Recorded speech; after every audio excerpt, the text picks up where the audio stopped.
Au cœur de la ville lumière, où rêve et réalité s'entremêlent dans les rues animées, vivait une petite fille prénommée Camille. À seulement 11 ans, elle a déjà connu les difficultés de la vie comme peu d'autres. Ses yeux bleus autrefois brillants portaient désormais un poids au-delà de son âge, reflétant les difficultés d'une vie dans les rues de Paris. Camille habitait près des Champs-Élysées, cruelle ironie du sort qui la plaçait si près du luxe et si loin de tout confort. Ses journées étaient un combat constant pour sa survie, à la recherche de miettes de compassion dans une ville qui semblait souvent aveugle à son existence. Un matin d'automne, alors que les feuilles dorées dansaient au vent et que les touristes remplissaient les trottoirs, Camille a commencé sa routine quotidienne. Ses pas étaient légers, presque inaudibles, alors qu'elle se déplaçait parmi les gens qui se bousculaient, ses yeux vigilants cherchant la moindre occasion de trouver quelque chose à manger. Peut-être qu'aujourd'hui sera une bonne journée, se murmura-t-elle, une habitude qu'elle avait prise pour garder espoir. Camille arpentait les rues, admirant les cafés bondés et les vitrines étincelantes. L'arôme des croissants fraîchement sortis du four la torturait, lui faisant grogner l'estomac en signe de protestation. Elle s'autorisa un instant à imaginer ce que ce serait de s'asseoir à l'une de ces tables de café, en commandant un chocolat chaud et une assiette pleine de nourriture. Alors qu'elle se promenait, ses pieds la portaient jusqu'à un parc voisin. C'était un havre de verdure au milieu du béton, un endroit où Camille trouvait parfois un peu de paix. Les arbres murmuraient d'anciens secrets et les oiseaux chantaient des mélodies qui semblaient spécialement composées pour elle. C'est alors que ses yeux attentifs captèrent quelque chose d'inhabituel. Sur un banc solitaire, partiellement caché par un buisson fleuri, reposait une mallette en cuir. Camille hésita. Normalement, elle évitait d'attirer l'attention sur elle, mais quelque chose dans ce dossier l'intriguait. Regardant autour d'elle pour s'assurer que personne ne la surveillait, Camille s'approcha prudemment du banc. La mallette était élégante, faite de cuir souple et coûteux. Elle toucha la surface avec ses doigts hésitants, sentant la texture sous ses mains calleuses. « Que faites-vous ici » murmura-t-il au dossier, comme s'il attendait une réponse. Le cœur battant, Camille récupéra le dossier. C'était plus lourd que prévu et elle a failli le laisser tomber. Il le cacha rapidement sous le manteau déchiré qu'il portait, sentant le poids de la découverte non seulement dans ses bras, mais aussi dans sa conscience. Camille savait qu'elle ne devait pas ouvrir le dossier. Sa mère, avant de quitter ce monde, lui avait toujours enseigné l'honnêteté et l'intégrité. « Nous sommes pauvres en argent, ma chérie, mais riches en caractère, disait-il. » Ces mots résonnaient dans son esprit alors qu'elle tenait le dossier contre sa poitrine. Cependant, la curiosité et le besoin se livraient en lui une bataille acharnée. Qu'est-ce qu'il pourrait y avoir à l'intérieur ? Argent ? Nourriture ? Quelque chose qui pourrait changer votre vie ? Les mains tremblantes, Camille trouva un coin caché du parc, protégé par de grands buissons. Il s'assit sur le sol humide, le dossier sur ses genoux comme un trésor interdit. Il inspira profondément, ferma les yeux un instant, demandant silencieusement pardon à la mémoire de sa mère. Puis, d'un mouvement rapide, il ouvrit le dossier. Le contenu n'était pas ce à quoi elle s'attendait. Il n'y avait ni liasse de billets ni bijoux brillants. Au lieu de cela, le dossier était rempli de papiers, de documents contenant des mots qu'elle pouvait à peine comprendre. Il y avait aussi un petit cahier avec une couverture noire, qui ressemblait à un journal intime. Camille feuilletait les journaux, ses yeux attrapant des mots comme « contrat »,« action » et « propriété ». Un nom ressort dans plusieurs documents, François Duval. « Qui es-tu, François Duval » murmura Camille en traçant le nom avec son doigt. Elle savait qu'elle avait trouvé quelque chose d'important, quelque chose qui pouvait signifier beaucoup pour quelqu'un. La jeune fille était assise là, assise par terre dans le parc, le dossier ouvert sur ses genoux, perdue dans ses pensées sur ce qu'elle allait faire ensuite. Le son lointain d'une cloche d'église la ramena à la réalité. Camille réalisa que des heures s'étaient écoulées depuis qu'elle avait trouvé le dossier. Le ciel commençait à s'assombrir et elle n'avait toujours rien mangé de la journée. Avec précaution, il ferma le dossier et le serra contre sa poitrine. Camille savait qu'elle avait une décision importante à prendre, qui pourrait changer le cours de sa vie. En sortant du parc et en revenant dans les rues animées de Paris, elle a ressenti le poids de la mallette et le poids de la responsabilité qui l'accompagnait. La nuit tombe sur Paris, les lumières de la ville commencent à briller et Camille, avec sa précieuse découverte, disparaît dans l'ombre, son destin désormais lié à celui du mystérieux François Duval. Camille a passé la nuit agitée, cachée dans une ruelle étroite qu'elle considérait comme sa maison temporaire. La mallette en cuir, son nouveau trésor, restait fermement serrée dans ses bras pendant son sommeil. À l'aube, alors que les premiers rayons du soleil pénètrent dans la brume matinale parisienne, elle décide d'examiner plus en détail le contenu du dossier. Les mains tremblantes, Camille rouvrit le dossier. Daylight révéla des détails qu'elle n'avait pas remarqués la nuit précédente. Les documents ont été imprimés sur du papier de haute qualité, avec des lettres dorées et des cachets officiels. Elle pouvait ressentir l'importance de ces papiers rien qu'au toucher. François Duval, murmura-t-elle en lisant le nom qui apparaissait à plusieurs reprises sur les documents. Qui es-tu ? Camille commença à trier les papiers, essayant de comprendre ce qu'elle avait entre les mains.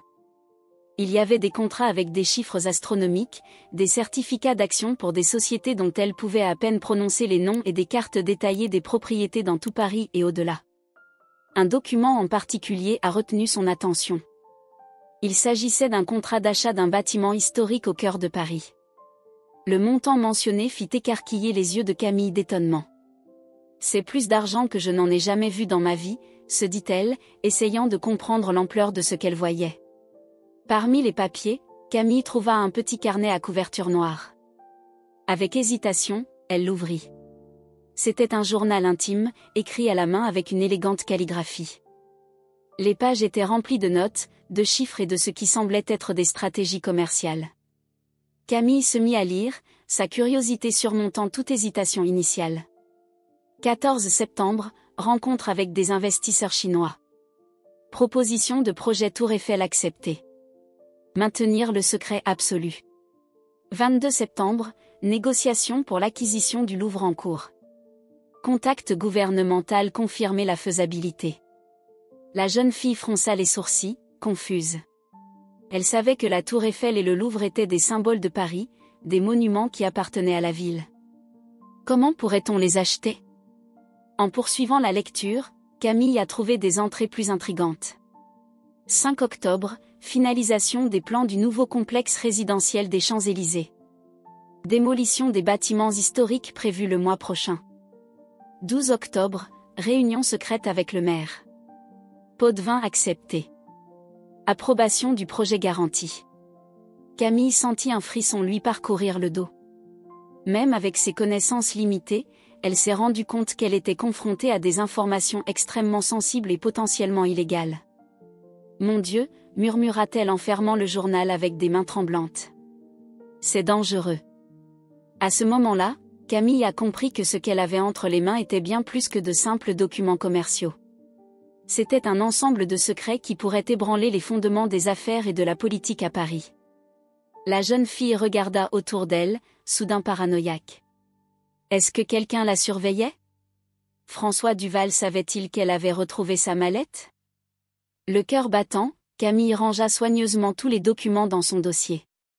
Elle devait prendre une décision, et vite. D'une part, ces documents pourraient vous permettre de sortir de la rue. S'ils sont vendus aux bonnes personnes, ils pourraient faire fortune.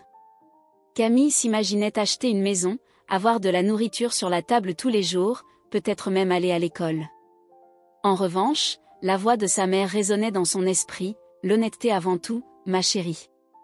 C'est ce qui nous rend vraiment riches. Camille ferma les yeux et prit une profonde inspiration. Elle savait que ce qu'elle déciderait de faire ensuite changerait sa vie pour toujours. Que dois-je faire, maman ? Demanda-t-elle à voix basse, comme si elle attendait que l'esprit de sa mère lui donne une réponse. Le silence qui suivit fut seulement rompu par les bruits lointains du réveil de la ville. Les camions de livraison, le tintement des tasses dans les cafés, les voix excitées des touristes qui se lèvent tôt. Camille ouvrit les yeux, une nouvelle détermination brillait dans son regard. Elle savait ce qu'elle devait faire. Avec précaution, il plaça le dossier dans un sac en tissu usé qu'il portait avec lui. Il se leva, secouant la poussière de ses vêtements usés, et leva les yeux vers le ciel qui s'éclaircissait au-dessus de Paris. « Je te retrouverai, François Duval, dit-elle fermement. Et je te rendrai ce qui est à toi. » Avec cette décision, Camille quitte sa cachette et se fond dans la foule qui commence à remplir les rues de Paris. La mallette pesait lourdement sur ses épaules, mais c'était le poids de la responsabilité et de l'intégrité qu'il ressentait vraiment. Le voyage qui commençait à ce moment-là serait difficile et semé d'embûches, mais Camille était déterminée. Elle avait fait une découverte qui pourrait changer des vies, et sa mission était désormais de s'assurer que cette découverte tombe entre de bonnes mains, aussi difficile que cela puisse être.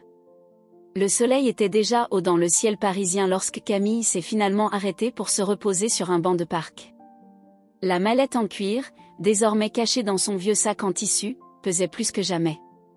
Il ne s'agissait pas seulement du poids physique des documents, mais aussi du poids des décisions que je devais prendre.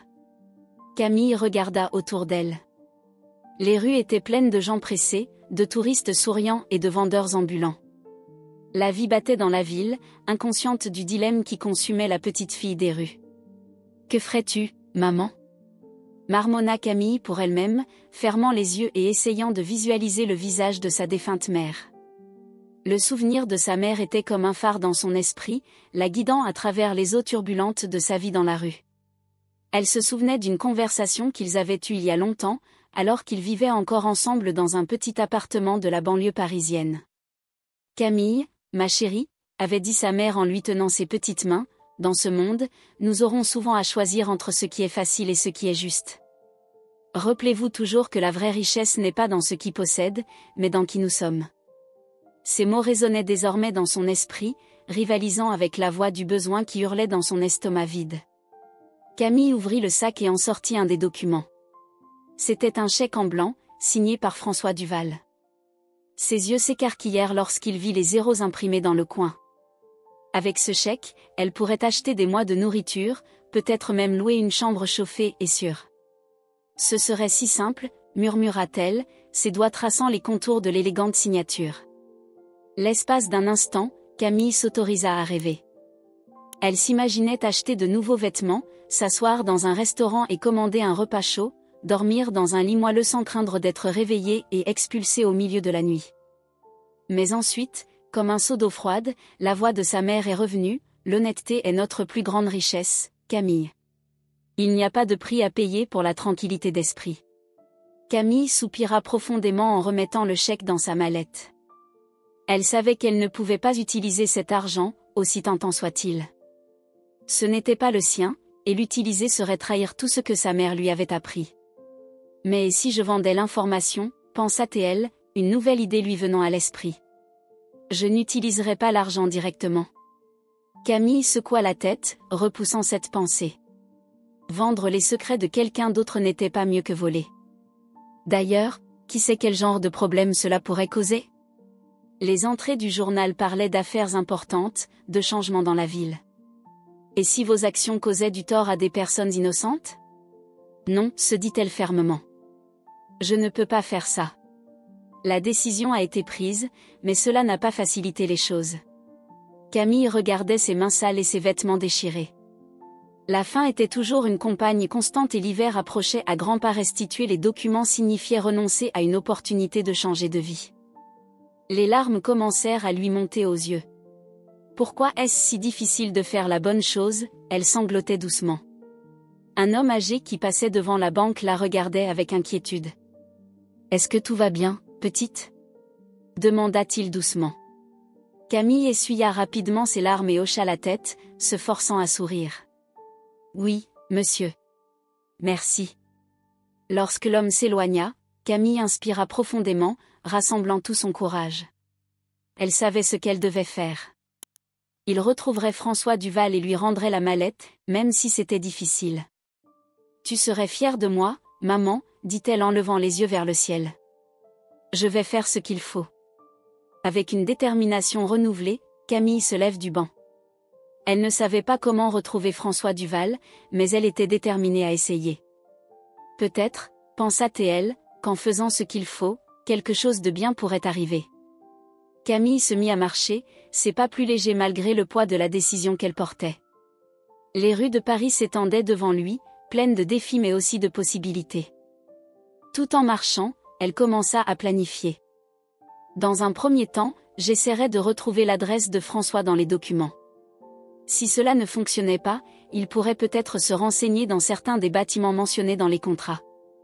Ce serait une recherche difficile, mais Camille était déterminée. Tu peux le faire, murmura-t-elle en resserrant la poignée du sac. Tu es fort, tu es intelligent et tu fais la bonne chose. À chaque pas, Camille sentait qu'elle marchait non seulement dans les rues de Paris, mais aussi vers un avenir incertain, guidée uniquement par sa boussole morale et le souvenir de sa mère. Le dilemme moral a été résolu, mais le voyage ne fait que commencer. Après des jours de recherches inlassables, Camille parvient enfin à localiser le bureau de François Duval. L'imposant bâtiment de verre et d'acier situé au cœur du quartier financier de Paris lui semblait être un monde complètement différent de celui auquel elle était habituée. Le cœur battant, Camille s'approcha de l'entrée principale. Leurs vêtements miteux et leur apparence négligée contrastaient fortement avec les cadres bien habillés qui entraient et sortaient du bâtiment. Elle hésita un instant, intimidée par la grandeur des lieux. « Vous pouvez le faire », se murmura-t-elle, rassemblant son courage.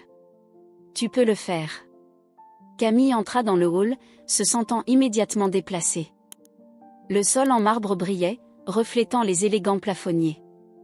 Une réceptionniste impeccablement habillée la regardait d'un air suspicieux. « Puis-je vous aider ?»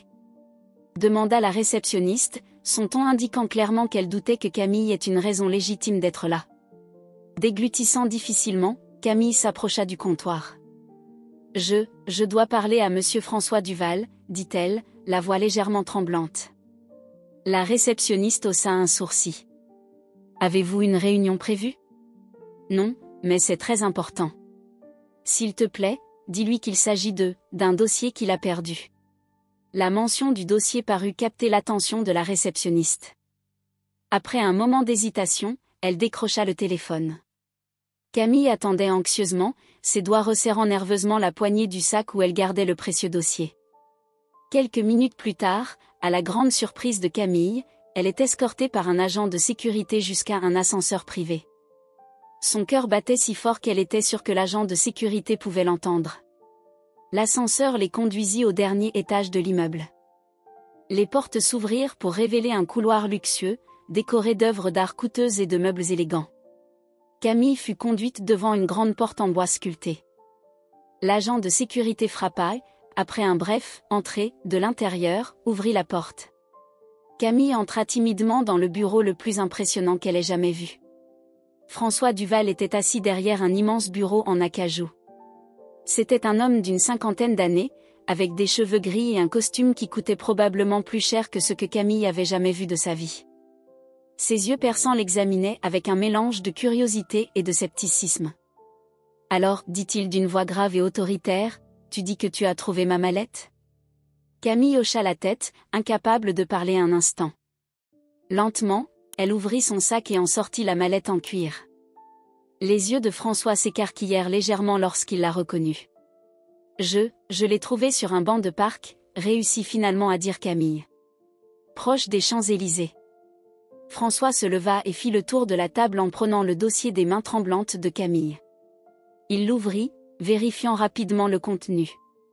Son visage ne trahissait aucune émotion, mais Camille sentait la tension dans l'air. « Avez-vous regardé à l'intérieur du dossier ? » demanda-t-il d'un ton neutre. Camille hésita un instant, mais décida d'être honnête. « Oui, monsieur. Je voulais savoir à qui il appartenait pour pouvoir le rendre. » François l'observa un long moment, comme s'il cherchait à déchiffrer une énigme complexe. « Et pourquoi as-tu décidé de le restituer ? Tu as sûrement dû réaliser la valeur de ce qui était entre tes mains. » La question a surpris Camille. Elle baissa les yeux, pensant à sa mère, aux leçons qu'elle avait apprises. « Parce que c'était la bonne chose à faire, monsieur.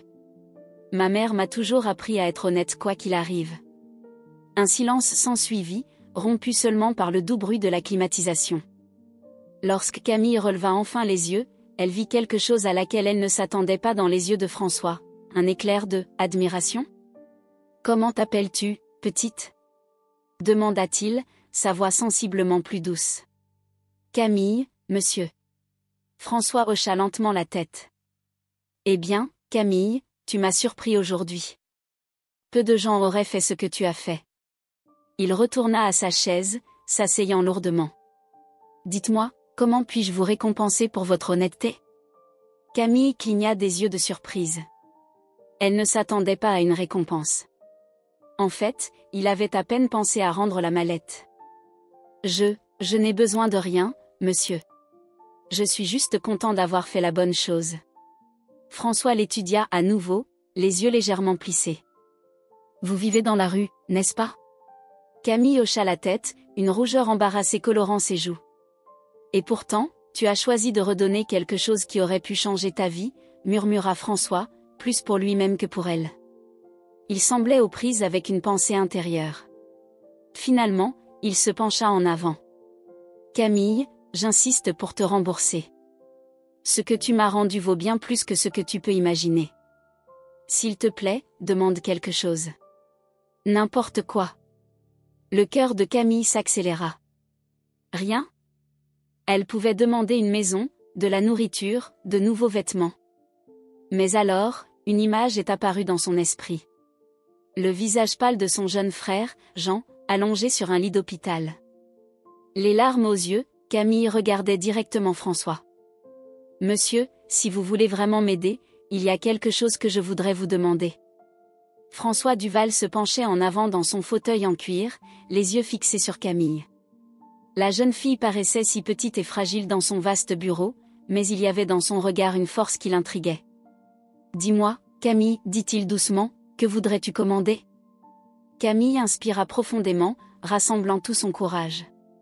C'était le moment dont elle n'avait même pas osé rêver, une chance de changer non seulement sa vie, mais aussi celle de quelqu'un qu'elle aimait profondément. « Monsieur, commença-t-elle, la voix légèrement tremblante, j'ai un petit frère. Il s'appelle Jean. Il est très malade. » François hocha la tête, l'encourageant à continuer. « Jean a une maladie cardiaque, expliqua Camille, les mots sortant rapidement maintenant. Il a besoin d'une intervention chirurgicale, mais c'est très cher. Nous n'avons même pas d'argent pour la nourriture, encore moins pour une opération. » Les larmes commencèrent à couler dans les yeux de Camille, mais elle les retint, déterminée à terminer sa commande. « Si vous pouviez aider mon frère, monsieur. Si vous pouviez payer son opération. Cela signifierait plus pour moi que toute autre chose au monde. » Le silence tomba sur le bureau. François regarda Camille, son expression illisible. Pendant un moment terrifiant, Camille craignit d'en avoir trop demandé. Puis, à sa grande surprise, François se leva et se dirigea vers la fenêtre, regardant la ville en contrebas. Lorsqu'il se retourna, il y avait quelque chose de différent dans ses yeux, un mélange d'émotions que Camille ne parvenait pas à déchiffrer complètement. « Camille, dit-il lentement, tu avais l'opportunité de demander n'importe quoi pour toi. Une maison, des vêtements, une éducation, n'importe quoi. Et pourtant, tu choisis de demander ton frère ?» Camille hocha la tête, les larmes coulant librement sur ses joues. « Oui, monsieur. Jean est tout ce que j'ai. Je ne pourrais pas vivre avec moi-même si je n'essayais pas de l'aider quand j'en avais l'occasion. » François retourna à son bureau et s'assit lourdement sur sa chaise. Il semblait aux prises avec une pensée intérieure, ses sourcils froncés par la concentration. « Tu sais, Camille, commença-t-il d'une voix étonnamment douce, j'ai passé la majeure partie de ma vie concentrée sur l'accumulation de richesses. Contrats, transactions, acquisitions, c'est tout ce que j'ai vu. Les gens n'étaient que des pièces dans une partie d'échecs d'entreprise. » Il s'arrêta, regardant directement Camille. « Mais toi, tu m'as rappelé quelque chose que j'avais oublié depuis longtemps. L'importance de la famille, de l'amour, de la compassion. » François se leva brusquement en sortant son téléphone. « Marie, dit-il à son assistante, annule mes rendez-vous pour le reste de la journée. Et contacte immédiatement l'hôpital Necker. Dites-leur que j'arrive et que je dois parler au chef du service de cardiologie pédiatrique. » Camille regardait François, les yeux écarquillés de surprise et d'espoir. « Monsieur. » François sourit, le premier vrai sourire que Camille eût vu sur son visage. « Nous allons chercher ton frère, Camille. Je vais m'assurer qu'il reçoive le meilleur traitement possible. » Les jambes de Camille étaient faibles et elle devait s'accrocher à la chaise pour ne pas tomber. « Vraiment ?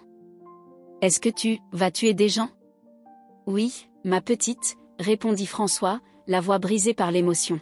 « Et pas seulement ça. » Je veillerai à ce que vous ayez tous les deux un endroit sûr où vivre, de la nourriture sur la table et la possibilité d'étudier. » Camille ne pouvait plus contenir ses émotions.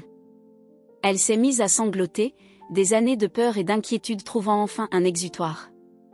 À sa grande surprise, elle sentit les bras de François autour d'elle, la serrant doucement dans ses bras. « Merci, Camille, murmura-t-il. Vous m'avez rendu bien plus qu'une simple mallette. Vous m'avez rappelé ce qui compte vraiment dans la vie. » À ce moment-là, quelque chose a changé chez François Duval. Les barrières qu'il avait érigées au fil des années ont commencé à s'effondrer. Des larmes, qu'il n'avait pas versées depuis des décennies, commencèrent à couler sur ses joues. « Allez, dit-il en s'essuyant les yeux et en tendant la main à Camille. Nous avons un hôpital à visiter et une vie à sauver. » En sortant du bureau ensemble, Camille avait l'impression de vivre un rêve. Elle était entrée dans ce bâtiment en tant qu'enfant des rues solitaires et effrayée et en repartait avec la promesse d'un avenir meilleur pour elle et son frère. François, à son tour, avait l'impression qu'un poids avait été enlevé de ses épaules. La pureté et la gentillesse de Camille avaient touché quelque chose de profond dans son cœur, quelque chose qu'il pensait avoir perdu depuis longtemps. Alors que l'ascenseur les conduisait au rez-de-chaussée, François se fit une promesse silencieuse. Il utiliserait sa richesse et son influence non seulement pour aider Camille et Jean, mais aussi pour faire une différence dans la vie d'autres enfants dans le besoin. C'était le début d'un nouveau voyage, qui promettait d'être bien plus gratifiant que n'importe quel accord qu'il avait jamais conclu. La voiture de luxe de François Duval glissait silencieusement dans les rues de Paris, l'emmenant avec Camille vers l'hôpital Necker. L'intérieur du véhicule était une étude de contraste, le cuir souple et les boiseries raffinées contrastaient avec les vêtements usés et les chaussures usées de Camille. François regardait par la fenêtre, le visage masque de pensées turbulentes. De temps en temps, il jetait un coup d'œil à Camille, assise raide sur le siège à côté de lui, les mains jointes sur ses genoux. « Camille », François rompit finalement le silence, la voix douce, « parle-moi davantage sur toi et Jean. Comment en es-tu arrivé, dans cette situation ?» Camille déglutit difficilement, les yeux fixés sur ses mains. « Notre mère est décédée il y a 2 ans, monsieur. D'un cancer. Après cela, nous n'avions plus nulle part où aller. Notre père, il nous a quittés quand nous étions très jeunes. » François ressentit une douleur lancinante dans la poitrine. « Et il n'y avait personne pour aider ? Pas de parents, pas d'amis de la famille ?» Camille secoua la tête. « Non, monsieur. Nous n'étions que 3. Et maintenant, juste moi et Jean. » Le silence retomba dans la voiture, lourde du poids de l'histoire de Camille. François s'est retrouvé à lutter contre une vague d'émotions qu'il n'était pas habitué à ressentir. Compassion, tristesse, voire culpabilité ? « J'ai passé ma vie à accumuler des richesses, » marmonna François, plus pour lui-même que pour Camille. « J'ai construit des empires, j'ai conclu des contrats de plusieurs millions de dollars. Et pour quoi faire ?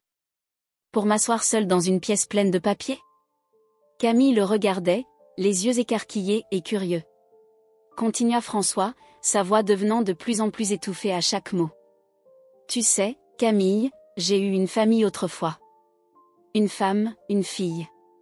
Mais je les ai perdus.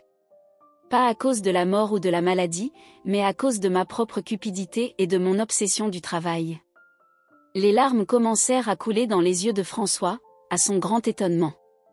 Depuis combien de temps n'avait-il pas pleuré ? Des années, des décennies peut-être. Je les ai repoussés, Camille. J'ai passé tellement de temps à courir après la prochaine grosse affaire que j'ai oublié ce qui comptait vraiment. Et maintenant je suis seul dans une tour de verre et d'acier, entouré de richesses mais vide à l'intérieur. Les larmes coulaient désormais librement sur le visage de François. Il n'a fait aucun effort pour les cacher ou les effacer. C'était comme si un barrage s'était brisé en lui, libérant des années d'émotions refoulées. Camille, mue par un élan qu'elle ne parvenait pas à expliquer, tendit la main et toucha le bras de François. « Monsieur, dit-elle doucement, vous n'êtes plus seul maintenant. » François regardait la petite main de Camille sur son bras, si fragile et pourtant si forte. Il couvrit sa main avec la sienne, ressentant une connexion qu'il n'avait pas ressentie depuis des années. « Non, je suppose que non, répondit-il, la voix tremblante. « Grâce à toi, Camille. Tu m'as montré quelque chose que j'avais oublié. La gentillesse, la compassion, l'amour inconditionnel d'une sœur pour son frère. François inspira profondément, essayant de se ressaisir. Tu sais, quand tu es entré dans mon bureau aujourd'hui, j'ai pensé que je rendais service à une fille sans abri. Mais la vérité est que tu m'as rendu un bien plus grand service. Tu m'as rappelé ce que signifie être humain. La voiture s'est arrêtée devant l'hôpital, mais aucun d'eux n'a fait le moindre geste pour en sortir immédiatement. François regarda Camille dans les yeux, y voyant une sagesse bien au-delà de son âge. Camille, je te promets, ici et maintenant, que je ferai tout ce qui est en mon pouvoir pour t'aider, toi et Jean. Mais plus que cela, je promets que je changerai. J'utiliserai mes ressources, mon influence, pour faire la différence. Pour aider d'autres enfants comme toi et Jean. Camille sourit à travers ses propres larmes. Maman a toujours dit que parfois il fallait perdre quelque chose pour trouver quelque chose de plus important. François hocha la tête, un sourire triste aux lèvres. Ta mère était une femme sage, Camille. Et elle a élevé une fille extraordinaire. Il essuya ses larmes et rajusta sa cravate. Maintenant, allez. Nous avons un frère à sauver et une nouvelle vie à commencer. Lorsqu'ils descendirent de la voiture, François eut l'impression qu'un énorme poids s'était enlevé de ses épaules. Pour la première fois depuis des années, il se sentait vraiment vivant, plein de sens. Et tout cela grâce à une petite fille des rues qui a eu le courage de faire le bon choix. Tandis qu'il se dirigeait vers l'entrée de l'hôpital, François fit une promesse silencieuse. Non seulement il changerait la vie de Camille et de Jean, mais il utiliserait cette expérience comme un catalyseur pour changer sa propre vie, et peut-être, le monde qui l'entourait.